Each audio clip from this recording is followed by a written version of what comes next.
We have a major Quentin Grimes update to get to here on today's 76ers Now. I am Jake Chipper. Thank you so much for tuning in to today's show.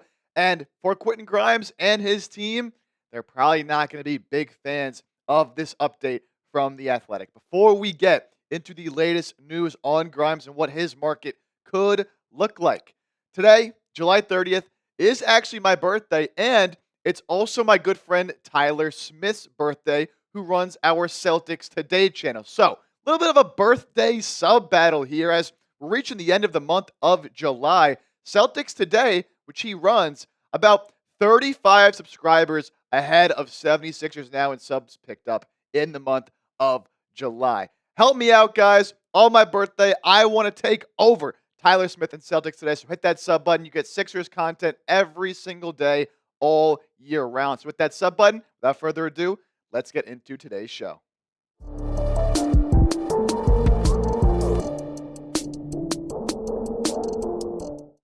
So this latest Quentin Grimes update comes in the form of a poll via The Athletic. So The Athletic ran this poll with 16 NBA front office members, and they did this for each of the four major restricted free agents. Of course, Quentin Grimes, but also Cam Thomas, Jonathan Kuminga, and Josh Giddey. They ran this poll where they asked 16 front office members for a fair contract, what they would hand out to each of these restricted free agents. And of course, we're talking about Grimes here on today's show. They, of course, did not talk to anybody for Grimes from the Sixers front office. So this is really a great look into what Grimes' value and what his market is across the NBA. Because so far, we've heard what Grimes wants and what his team's valuing him at over $20 million. But the numbers that we've heard, we haven't really heard a concrete number of what Philadelphia wants to offer Grimes, what his market is. I could sit here and tell you guys what I would offer Quentin Grimes, what I think his market should be. But this is really valuable information from NBA front offices to give us a great look into what this Grimes contract could look like. And I'm telling you right now, it's lower than what Quentin Grimes would like. So here is Fred Katz of The Athletic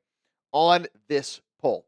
Most people polled for the story considered Grimes within shouting range of the mid-level exception, which is worth $14.1 million in starting salary. 12 of the 16 proposed average annual salaries were between $12 million and $16.7 million. Tell you what, not great news if you're Quentin Grimes and his camp, who they're looking to get $20+ million. But you're telling me of these NBA front office members who, again, really in with the league, are only offering anywhere from 12 to 16. Shoot, I thought Grimes could maybe get $18 million. Maybe that could be fair, but even that seems to be on the high end of his value right now. So the majority of these execs coming in from 12 to 16, I thought the mid-level exception would be a little bit too low for Quentin Grimes, but it looks like that might end up being about the number that he does get. More from Katz here. One front office staffer who is especially high on Quentin Grimes suggested a 4-year, $75 million deal, the most total money and the highest average annual value at $18.8 million that anybody in the poll mentioned. So, Fred Katz saying that this front office staffer especially high on Quentin Grimes. He likes his game. He thinks he deserves to get paid. Still, the highest average annual value any of these NBA front office execs said they would give to Quentin Grimes is under that $20 million mark that Grimes and his camp is looking to get. They weren't even over $20 million. So even the people that are high on Grimes and think he does deserve to get paid are not close to the number that Grimes and his camp wants. Again, that is not great if you're Grimes and you're looking to get that bag. Really does sound like this number is going to be coming in lower than what we had initially anticipated. And we said a lot of them coming in from 12 to 16. There's execs who weren't even at the $12 million to $16 million mark. Fred Katz here saying on the other side of the spectrum was an executive who considered Grimes worth just $30 million over 3 years, a $10 million average annual value, the lowest number in the poll. This executive said he couldn't properly contextualize Grimes' scoring outburst at the end of last season when the injured Sixers were losing intentionally in the hopes of keeping their first round pick because he quote, played on a bad team. Excuse me. Look, I understand being skeptical, right, of what Grimes did at the end of the year in those 28 games of Philadelphia because they were losing a bunch and because he was kind of just going out there and putting up a bunch of shots. But that $10 million mark is just way too low. That is disrespectful. Even, of course, from the Sixers' perspective, and from my perspective, yes, I would like the Sixers to save money and get him as cheap as possible. But if you come to Quentin Grimes with a $10 million offer, there is not a chance he's accepting that. He would just take the qualifying offer of about $8 million and enter free agency next season. So I get being lower and I get being skeptical because it is a small sample size. And we see players at the end of the season put up big numbers and they don't always amount to what they were in that time frame. But I think Quentin Grimes is a better player than that. And $10 million average annual value, it's just simply too low. Now, here's what one NBA executive had to say regarding Quentin Grimes and why he wouldn't pay Quentin Grimes. The way the cap environment is now, why would you spend $20 million on Quentin Grimes when you can get Bucks guard Gary Trent Jr. for a minimum? We shouldn't just sign young players because they're young. You've got to believe Grimes is going to develop into your starting backcourt with Tyrese Maxey.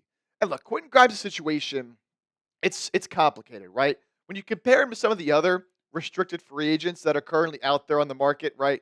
Jonathan Kuminga has a big sample size. Even, his situation is a little bit more complicated because he is so young and I feel like he hasn't quite shown what he could potentially be, but there's also a low floor there. So his situation's a little bit cloudy as well. I feel like Josh Giddey and Cam Thomas, you kind of know what they are at this point. The thing with Grimes is what he showed at the end of the season the kind of player he's going to be? You just really don't know. You don't have a big sample size to go off of, right? So I get not just paying a guy because he's young and because he theoretically has the upside. You do have to believe, if you're the Sixers, that he is that starting two guard of the future and it can fit next to Maxey. I think it's a tremendous fit, personally, next to Tyrese Maxey because the way he plays defense and how he can play on-off ball. So I think he is worth some money. I'll have my contract projection coming up in just a little bit. It's not that high, but I think, his situation, again, is just a little bit confusing, and this is why it's taking so long for Grimes to get a deal. However, some NBA executives were higher on what Quentin Grimes can do and what he does bring to the table as a player. There are not many Swiss Army knife wings out there that score as efficiently, defend, pass, or rebound like he does. He might not be elite at any one thing, but he's very good at a lot of them, said another NBA exec. And look, this has been my take on this really the entire offseason. I think Grimes is a legit player. Now, do I think he's going to be the same 20-plus point per game guy that he was at the end of the year moving forward in his career for Philadelphia? No, I don't think he's truly a 20-point per game guy on a team that has this much talent. But what I want people to understand with Grimes here, and the difference between somebody like Grimes and other players who, at the end of the season, playing for tanking teams, put up a bunch of shots and score a bunch of points, but they're not always efficient in doing so. Grimes had, again, a 28-game sample size, which, yes, it's not a full season, but it's not like it's a 10-game stretch to end the year. This is a 28-game stretch, his time with the Sixers, in which, yes, he upped his scoring average, but 5 rebounds, 4.5 assists. He was doing way more than we've ever seen him do with the ball in his hands. And not only was he doing it all, he was doing it all while maintaining pretty elite efficiency. 47% from the field, 37 from three. A lot of times you see guys at the end of the season up their scoring averages, but the shooting percentages don't look all that good, or they drop a little bit. Grimes' percentages did not drop. In fact, they're up there with some of the best efficiency of his career. That's why I feel so confident saying that he is a legit player. And yeah, he might not be the 20-point per game guy, but I think Grimes could be, on this team with how many guys that you have that can score the ball, a 15, 16, 17 point per game guy that if he's shooting close to 40% from three, the way he can, I think, seamlessly fit into your offense, playing on ball, playing off ball, can do some things, making some plays for others, as he did show at the end of the season. I think that is a legit part of his game. And we know he's a great defender as well. So you're not just paying him because of the scoring outburst. You're paying him because of everything he could do as a player. Now, is that worth $20 million a season? No, I do not think so. Another NBA exec here on Quentin Grimes, and this is where I think Grimes and his team really kind of need to get it together. You say to Grimes, if you're the Sixers, do you want money or do you want the longevity on your deal? And if he says both, you say, sorry, we just cannot offer both. Again, this is why I think Grimes and his team need to get real here, right? The way the market is in the NBA now with the current CBA and just with how late we are in the offseason at this point, and with what the Sixers cap situation is, they really cannot commit another 20 plus $1 million contract to a player like Grimes for 4 plus seasons. They just cannot do it without being 100% sure that Grimes can be that starting two guard of the future, especially after you just drafted BJ Edgecombe. So look, I understand Grimes, he wants his money, he wants his security after he just had that good end to last season. But you got to be realistic with the situation in Grimes and his camp. They got to look at this and be like, you know what? We have a chance to either cash in for a couple of years, take a larger contract on maybe a 2-year deal, and then try to get another long-term contract in a couple of years, or let's get the security at a number that, sure, maybe we didn't really want in the first place, but it's still a good number. I can still get paid and be somewhere where I know I'm going to be because he's kind of been all over the place in his short NBA career thus far. They got to get real with themselves, got to get real with what the market is. And I think that's picking between either a larger salary or a longer term contract.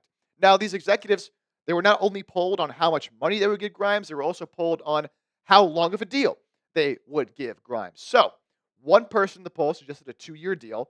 11 of the 16 proposed 3-year deals coming between 30, 36, 39, 40, 42, 45, and $47 million.